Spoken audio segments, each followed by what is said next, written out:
So today we're going to go over the workshop for your paper. I realize some of you are still drafting a little bit, still looking at things, still kind of checking out the conclusion. So I'm going to talk about that a little bit too, about what should be included in your conclusion and what you might need to have. But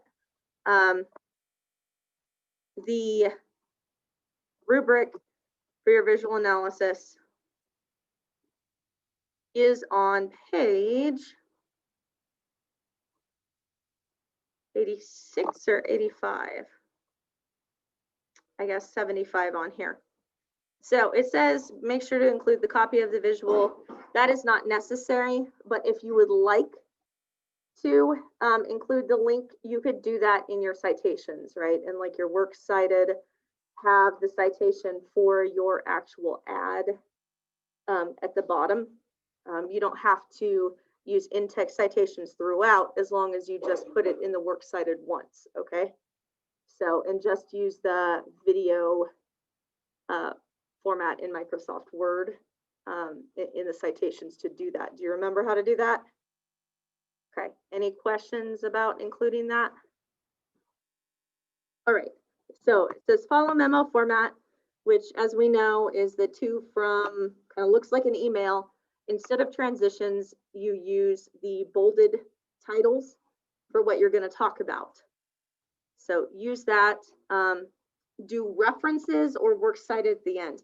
I feel like in an email, you wouldn't have a works cited. You would have a list of references, like for your audience to refer to. So I'm willing to deviate from that a little bit if you want to call it references. Your last name and page number on each page at the top. A double space, use 12-point font, or if it's Calibri 11, I don't care, what I just call reasonable. It says write at least 2 pages, but I feel fairly confident that all of you have gotten probably at least 3, which is the idea, okay? So your introduction provides context, memo analyzes at least 1 feature of the visual, gives specific examples, and then explains how they appeal to the target audience. At least 2 sources are used to support claims. It remains focused upon the memo's main point, uses document design to guide readers. That's your bolded headings. Uses professional tone, is generally free of distracting errors.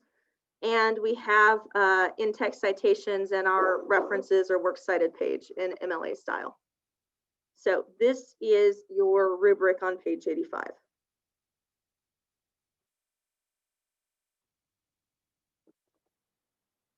Moving back out here. I have a workshop for you today. You can have as many people complete this as you want. You can do it as a self-evaluation, or you can do it as a peer critique. You can also do multiple peer critiques. Your workshop will be a graded workshop. So if you do a self-evaluation, I do want you to fill it out. If you do a peer critique, I want you to fill it out for the other person. I'll create an assignment where you can put that up on there. But basically, it asks you to go through a process in order to make sure that your paper is doing what it needs to do in terms of its purpose, focus, development, organization, tone and style, and editing and MLA. So if you do the self-evaluation, you've just got numbers 1 through 7. Oh, yeah. If you do the peer critique, you do a separate set of questions here. There's basically like 4, I guess. And you are to, mark passages. If you want, you can take a picture of their memo that you marked up. If you want, you can simply answer the questions and they can change it on their computer. I don't care which method you use of drafting and editing, but the point is someone needs to go through and over your paper before you turn it in, okay? So yeah, self-evaluation, that counts. The peer critique counts. You can do more than one. The only thing is, and I'm more than willing to look it over for you, but you can't count me as your like a peer critique. That makes sense. Like you would still need to do a self critique and still need to get together with like a classmate to look it over. Okay. And if you want a touchless system, you can email those to each other. If you're willing or wanting to swap computers, you can. You assess your level of risk and interest. All right. Lastly, you can see that the assignment is up on there and that you can turn it in when you are done. Okay. So that is the assignment. I am having you submit it electronically. It's an assignment, not an assessment. Yipe.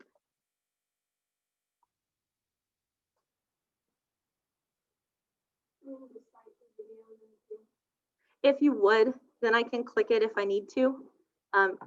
You don't necessarily have to include links in MLA 7, but if you do, that would be nice, just in case the reference is needed. Lastly, back in, week 6, week 5, where did I put it? There's an example in here. There's a film terms glossary and your analysis outline as you need it. I'm going to pull it up to talk briefly about the conclusion.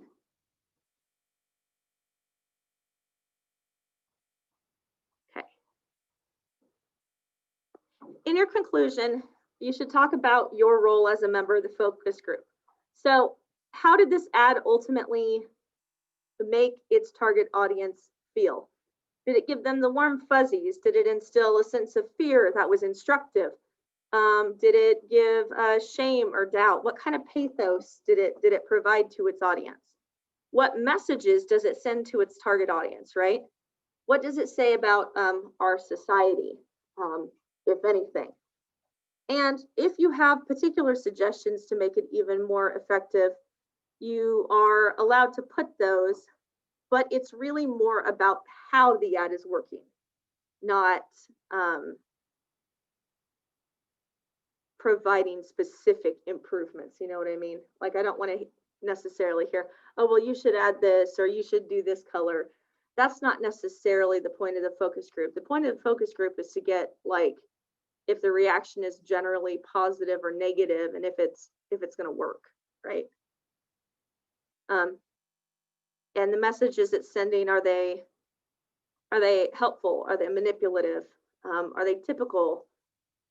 Or are they something a little bit different, right? So more or less, that's just summarizing the message of the ad and summarizing whether or not it's working for the target audience. It is a short conclusion, and you can simply sign it sincerely, your name, right, like you would in an email, or you can just conclude. Either of those is fine with me. Any questions about the conclusion? Keep it short. By the time you've gotten to that, you've spent a lot of time talking. So hopefully we're basically done at that point. So have someone workshop yours, or you workshop it using the self-evaluation. You can fill that out, or you can upload a picture, either one, either of one you critique or of a critique you did yourself. But that will be required before you turn in the paper. If you want to use this time to draft, that's fine. You do still have to do the critique, okay? You do still have to complete a workshop. Are there any questions? All right. If you need anything, make sure you email me and let me know.